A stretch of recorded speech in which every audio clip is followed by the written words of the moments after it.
Bismillahirrahmanirrahim. Bismillahirrahmanirrahim. Assalamualaikum warahmatullahi wabarakatuh. Waalaikumsalam warahmatullahi wabarakatuh. Alhamdulillah. Alhamdulillahirabbil alamin alladzi unzila fihi al-Qur'an hudan lin-nasi wa bayyinatin minal huda wal furqan. Wassalatu wassalamu ala Rasulillah wa ala alihi wa ashabihi ajma'in, amma ba'd. Qala Allah ta'ala fi kitabil karim, a'udzu billahi minasy syaithanir rajim.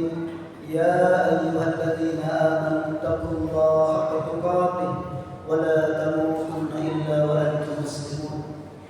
Hadirin jamaah tarawih yang dilakukan oleh Allah Subhanahu wa taala, tentu yang saya muliakan seluruh jamaah Masjid Baitul Mukminin, yang saya muliakan seluruh pengurus masjid, yang saya muliakan seluruh tokoh agama, tokoh masyarakat, tokoh perempuan, tokoh pemuda, tokoh bangunan yang sama-sama dimuliakan oleh Allah Subhanahu wa taala. Alhamdulillah, kita sudah berada di malam yang ke-9. Kalau kita catat dan hitung, berarti tinggal 21 hari lagi kita lebaran. Tidak dirasa. Tapi hati-hati kalau ada orang mengatakan tidak dirasa puasanya. Karena ada dua faktor orang yang tidak rasa puasanya. Yang pertama, orang yang senantiasa mengamalkan hadis yang diriwayatkan oleh Al-Baihaqi bahwa tidurnya orang berpuasa adalah ibadah. Tapi di antara kita banyak yang salah persepsi daripada hadis ini, sehingga betul sudah sahur tidur sampai menjelang buka puasa. Nanti nasyhadu an la ilaha illallah, baru Nabi bilang alhamdulillah tidak dirasa puasanya. Bagaimana nanti rasa kalau mulai sudah subuh tidur sampai malam? Bukan itu dimaksud. Tapi maksud dari hadis ini adalah orang yang istirahat, orang yang tidur menyiapkan energinya untuk energi untuk beribadah. Itu yang dimaksud tidur dinilai ibadah. Bapak-bapak setelah salat subuh sudah mengaji, sudah syukur, dia tidur, itu ibadah. Karena sebentar mau ibadah. Ibu-ibu pulang setelah salat subuh tidur, persiapan untuk masak, itu ibadah. Yang kedua yang mengatakan puasa tidak dirasa, ini tidak ada hadisnya, tidak ada mutlak. Dan kita harus hilangkan ini persepsi seperti ini. Itulah saudara kita sebagian yang puasanya hanya 3 kali. Pertama, pertengahan, dan terakhir. Itu tidak ada puasa. Hadirin yang di belakang Allah. Lantas ada akhlak. Betapa penting pendidikan Ramadan ini. Sehingga kita ini sebagai umatnya Rasulullah tentu bagaimana kita meneladani akhlaknya Rasulullah di bulan Ramadan. Makanya Nabi sendiri, ini Nabi diberikan pendidikan Ramadan sebulan sebelum masuk bulan suci Ramadan. Makanya Ramadan turun tidak di bulan Ramadan, tapi di bulan Syawal. Makanya ucapan pertama yang kita ucapkan pada saat Jumat yang lalu itu tanggal 28 setelah maghrib adalah sujud syukur kita mengakhiri bulan Syawal dengan penuh rasa syukur dan menjemput Ramadan dengan penuh iman dan mengharap ampunan Allah. Karena Nabi mencontohkan. Makanya kita mengucapkan marhaban ya Ramadan itu akan dihisab, akan dipertanggungjawabkan. Kenapa? Karena ketika kita mengucapkan marhaban ya Ramadan, berarti apa yang diinginkan Ramadan, apa yang dibawa oleh bulan Ramadan, kita siap untuk melaksanakannya. Termasuk ibadah-ibadah yang ada di dalamnya. Makanya Nabi, kalau kita meneladani akhlaknya Nabi di bulan suci Ramadan, Nabi itu sangat memuliakan bulan Ramadan. Apa motivasinya Nabi? Yang surganya jelas, dosanya tidak ada, ibadahnya tidak ada di atasnya, amalnya jangan lagi kita hitung, tidak bisa dihitung. Tapi seorang Nabi pada saat Ramadan tiba, Nabi sangat memuliakan Ramadan. Salah satu bentuk ke bulan Ramadan itu Nabi meningkatkan ibadahnya. Masya Allah. Dia tingkatkan salatnya itu Nabi. Makanya kita ini penerusnya bentuk karakteristik ketakwaan secara personal. Karena kata Nabi, sejatinya orang beriman itu satu pada saat masuk Ramadan. Orang yang kaya tidak minta kekayaan. Orang yang punya jabatan tidak minta jabatan. Orang yang punya popularitas tidak minta popularitas. Tapi kata Nabi, yang betul-betul mendapatkan kemuliaan Ramadan, satu yang dia minta. Masuk Ramadan, dia mengatakan, ya Allah, saya mengharap ampunan-Mu. Itu yang dia minta. Dan itu Nabi lakukan. Makanya kalau kita bicara peningkatan, berarti ada tambahan. Salat 5 waktu, masuk Ramadan, tambah dengan rawatibnya. Qabliyah, ba'diyah. Setelah itu ba'diyah, qabliyah bagus, tambah duha. Itu disebut syuruk. Iya, awal duha. Dua. Nah, bisa kita pakai di awal waktu dua rakaat. Itu kalau sholat duha orang, kata Nabi, siapa yang sholat duha, itu pahalanya seperti umrah dan haji. Bukan pergi berhaji, tapi pahalanya seperti umrah haji. Waktu kedua duha jam 9, itu bisa 2 sampai 4 rakaat. Itu salah satu keistimewaannya sholat duha, kita bisa dijauhkan dari perkara-perkara sulit. Contoh, apalagi Ramadan, dapat kita macet. Tiba-tiba ada yang mengarahkan di sana kita lewat. Nah, itu Allah mudahkan itu. Jadwal ketiga duha jam 10 sampai menjelang zuhur. Itu salah satu faedah dan fadilah Allah mudahkan rezeki kita. Itu tingkatkan ibadah itu Nabi itu. Apalagi malam, apalagi namanya ada tarawih. Makanya ada bertanya mahasiswaku begini, Pak, apa hukumnya orang berpuasa tidak qiyamul lail atau salat tarawih? Jawabannya singkat dari saya. Jawaban saya begini, orang yang berpuasa lalu tidak salat tarawih itu puasanya sah, tapi tidak sempurna Ramadannya. Kenapa? Karena kata Nabi, puasa dengan qiyamul lail satu paket. Tidak bisa dipisahkan itu. Tidak bisa dipisahkan. Satu paket. Sama jamaah kalau beli ayam, anak-anak kita beli ayam Kentucky, Golki, Lazuna, dan lain-lain. Yang dicari apa? Paket. Ayam tanpa nasi tidak sempurna. Maka kecoto tanpa ketupat sempurna apa tidak? Tidak. Atau begini, ada bertanya, Ustaz, apakah sah orang makan sahur? Makan sahur tapi tidak minum. Saya bilang sah, tapi setengah mati gitu. Coba nih, yang sahur tidak minum, setengah mati orang. Makanya kata Nabi yang dicontohkan Nabi itu tidak pernah lewatkan ibadah sunnah di bulan Ramadan. Karena kita ini mau meneladani. Nabi berapa tarawihnya? 8 rakaat tambah 3. Kalau Umar bin Khattab 20 tambah 3. Jadi tarawih itu tidak dibatasi maksimalnya, tapi minimalnya 2. Nabi 8 rakaat. Tapi yang mengambil 20 rakaat tidak masalah. Yang mengambil 8 rakaat tidak masalah. Bahkan riwayat saya pernah baca ada mengatakan 36 rakaat. Bahkan di atasnya. Karena memang salat sunat tidak dibatasi. Ya.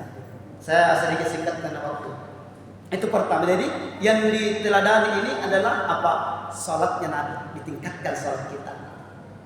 Yang kedua, apa yang diteladani di diri Rasulullah dalam Ramadan?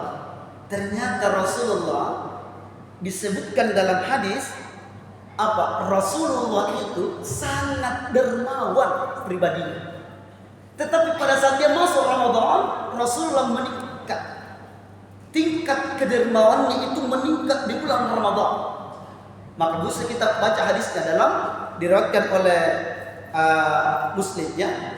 Karena Rasulullah sallallahu alaihi wasallam ajwadan nas bil khair wa kana ajwada ma yakunu fi syahri Ramadan. Inna Jibril alaihi salam kana yaqul. Jadi Jibril mengatakan bahwa Nabi itu sangat dermawan. Tapi pada saat masuk Ramadan, kedermawanan itu meningkat sampai-sampai Nabi sampaikan kepada sahabatnya, wahai sahabat-sahabatku, sekarang kita yang punya harta, yang punya uang, silakan anggarkan persiapan Ramadan. Kenapa demikian? Karena bulan Ramadan ini kata Nabi dilipat gandakan. Apa yang kita lakukan ini Allah lipat gandakan. Tidak ada bulan selain bulan Ramadan yang mulai siang sampai malam pahala kita dilipat gandakan. Salat sunnah itu seperti wajib. Baca Al-Quran 10 satu huruf. Kalau Ramadan berapa? 10 kali 100. Jadi sebaik-baik yang kata Nabi kita tingkatkan adalah satu, kita bersedekah, berinfak. Masjid ini saya tahu sekali karena saya ini lama juga pernah mengajar di tempat ini. Saya masih pendidikan dulu, saya sempat mengajar membantu Pak Imam di sini. Ya, itu banyak program-program di masjid ini. Di luar Ramadan sudah banyak programnya. Ada program itikaf, ada program bagi-bagi, ada program pengajian. Apalagi Ramadan, masjid ini dari dulu saya kenal itu ada buka puasa bersama di luar. Ada juga salat malamnya. Ambil imam 3, Masya Allah. Ini kesempatan jamaah, jangan lewatkan. Kita ikut join. Jangan biarkan pengurus masjid berpikir sendiri. Jangan biarkan kita masjid lakukan sendiri, tapi kita ikut sesuai dengan apa yang dilakukan Nabi. Ikut berpartisipasi. Karena sebaik-baik apa satu, infaknya harta dan contohnya. Satu, kalau tidak bisa uang, kita berikan orang takdir buka puasa. Ada mengatakan saya mau nyumbang untuk imamnya untuk satu malam, itu akan berlipat ganda. Ada yang mengatakan jamaah, saya mau tanggung untuk itikafnya, itu yang benar. Oh, saya mau tanggung untuk konsumsi salat lainnya, itu yang benar. Kenapa? Karena semua yang kita lakukan ini adalah Allah lipat gandakan. Infak pahala jariah itu salah satu ibadah yang terpanjang. Kalau salat tak kalau mati itu terputus semua. Tapi bekal yang terbesar kata Nabi, kenapa? Karena orang bersedekah itu 700 itu pahalanya. Dalilnya apa? Al-Imran juz yang ketiga. Mathalul ladzina yunfiquna amwalahum fi sabilillah kamathali habba ambatat sab'a sanabil fi kulli sumbulatin mi'atu habba. Tapi kalau Ramadan 700 kali 10. Masya Allah. Ada yang bagi-bagi sejadah. Tadi sholat enak tuh rasa imam ini kayak empuk nah. Bilang berbahaya kalau lama kayak ini bisa tidur. Iya, tidak sakit kepala. Itu bersaksi nanti. Apa yang kita infakkan nanti di masjid ini, apalagi amal yang Ramadan akan bersaksi depan Allah. Ya Allah, saya betul di masjid Bait Mu'min saya ada orang yang masuk ke tempat ini dan orang pakai salat bersujud. Ada datang semua pahala akan datang. Ya Allah, saya ini dulu pahala takjil. Ya Allah, saya pahala itikaf, saya pahala imam yang begitu semua karena Allah lipat gandakan. Makanya Nabi pada saat masuk Ramadan yang dijaga itu selain meningkatkan ibadahnya itu, dia tingkatkan sedekah jariah. Karena Nabi berpesan, kullukum min Adam wa Adam min turab. Semua umatku wahai sahabat, kita harus siapkan bekal. Termasuk tadi amal jariah, karena kalau mati ini salat terputus, haji terputus, semua terputus, tapi yang tidak terputus selamanya adalah sedekah jariah kita, apalagi di bulan Ramadan. Kullukum min Adam, semua ini kalian dari Adam dari tanah dan masuk juga di tanah, dan kita semua umatnya adalah akan masuk di tanah. Persiapkan bekal itu kata Nabi. Makanya jangan lewatkan momentum Ramadan ini. Karena orang yang paling rugi kata Nabi adalah orang-orang ketika diberikan nikmat kesehatan kesempatan di bulan Ramadan dia sia-siakan. Ingat bahwa amalia yang kita dapat ini tidak akan pernah tertular di luar daripada bulan Ramadan. Tidak ada ibadah lipat gandakan setelah Ramadan. Tidak ada doa mulai pagi, siang sampai malam itu Allah terima. Makanya salah satu kemuliaan Ramadan adalah susah tertolak doa-doa kita dalam sejak Ramadan. Makanya kenapa kita disuruh tarawih? Karena tarawih itu disebut tarwiyah, artinya tenang, ya santai dan mendapat kebaikan. Karena Nabi mengajarkan kalau kita tarawih itu setelah salam ada doa, Allahumma innaka afuwwun tuhibbul afwa fa'fu anni. Itu terus Nabi bilang. Makanya ada mubalaghah. Dalilnya dari situ. Kalau ada mubalaghah lebih bagus lagi kita bisa bersamaan. Kalau nggak ada mubalaghah sendiri. Kalau bisa sendiri ada imam yang memimpin. Makanya biasa itu kita taruh. Makanya sebagai pesan terakhir kita bersabar di dalam melaksanakan ibadah puasa ini. Apalagi di dalam melaksanakan ibadah qiyamul lail, ya kita bersabar. Jangan kita mengeluh untuk salat tarawih. Apalagi misalnya pesannya nanti panjang imamnya apa, insyaallah imam kita di sini tidak panjang itu kalau salat. karena mereka paham itu. Ya, sesuai perintah Nabi. Nabi juga karena kita harus teladani Nabi. Nabi tidak pernah memanjangkan bacaan salatnya.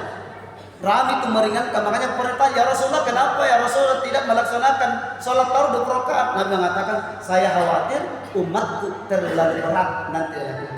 Makanya hadirin yang dimuliakan Allah, mudah-mudahan di Ramadan ini menjadi Ramadan yang terbaik untuk kita semua, dan doa tentu adalah mudah-mudahan ibadah puasa kita ini Allah terima semuanya dan Allah panjangkan umur kita semua. Mudah-mudahan apa yang saya sampaikan pada malam ini bermanfaat untuk kita semua. Mohon maaf apabila ada kekurangan dan kesalahan yang saya sampaikan. Saya tutup dengan ucapan ubur-ubur ikan lele. Mohon maaf lahir dan batin lele. Cukup sekian dan terima kasih. Assalamualaikum warahmatullahi wabarakatuh.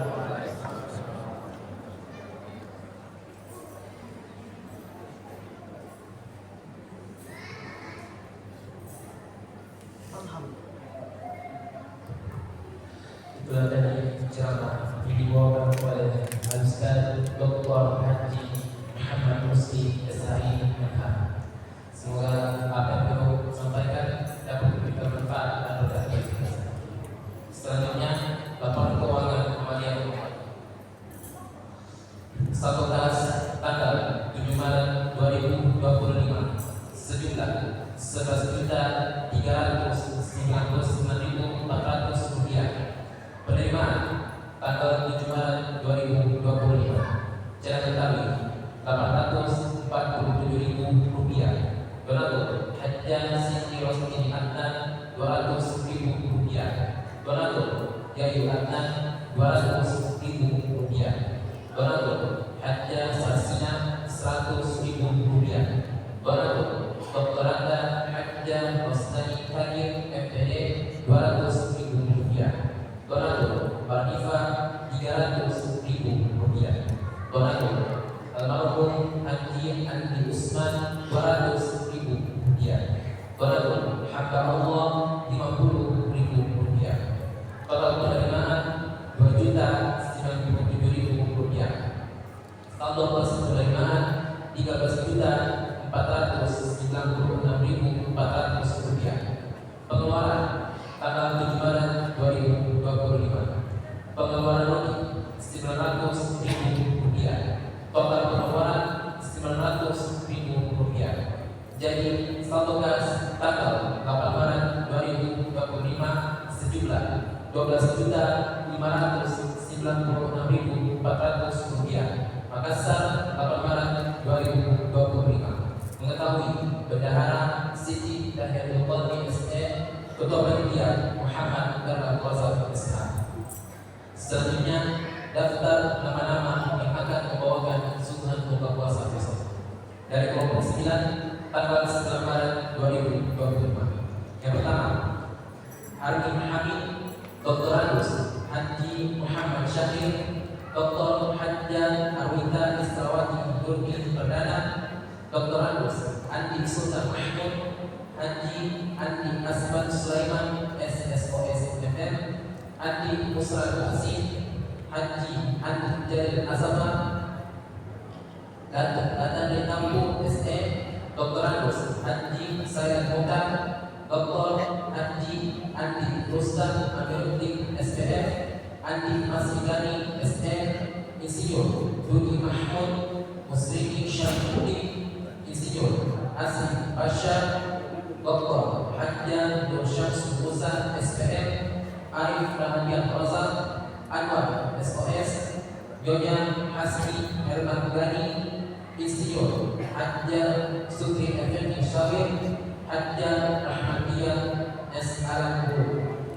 Kepada Bapak Ibu yang telah menyumbangkan suguhan buka puasa, kami ucapkan banyak terima kasih. Dan kepada Bapak Ibu yang telah membawakan suguhan buka puasa tadi sore, kami ucapkan banyak terima kasih.